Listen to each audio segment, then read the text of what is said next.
Representative Charles Anderson of Waco has run into some opposition for what he thought would be a routine resolution honoring former President George W. Bush.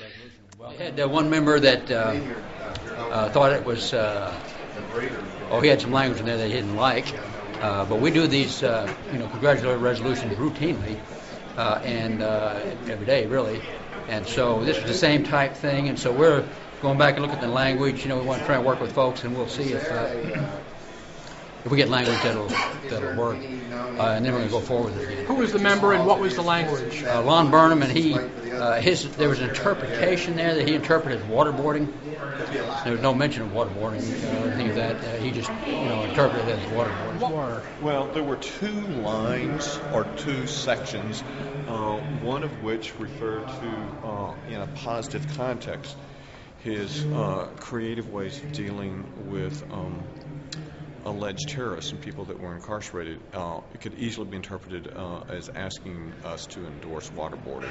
The president had developed tools, and he was working to try and keep America safe and protect us from the war on terror. Like I say, we recognize Clinton, and we recognize Bush, and we recognize Bush 41, and we will recognize Obama at some point in time, and and we should all be Texans first, Republican and Democratic second. There was a second line in there that was particularly laudatory and congratulatory for his work with Europe. And if anybody knows anything about the facts in the lead up to the war 6 years ago, is he did anything but work with Europe on that. In fact, virtually all of Europe, except for Tony Blair, was opposed to the United States illegally starting the war. Mr. Anderson says he's willing to work with you, says this shouldn't be political. His goal is just to honor a Texan who served his state and his nation.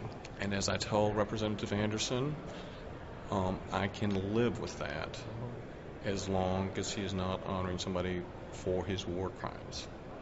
And I and millions of other people across the world believe that he should be spending the rest of his life in prison for those war crimes.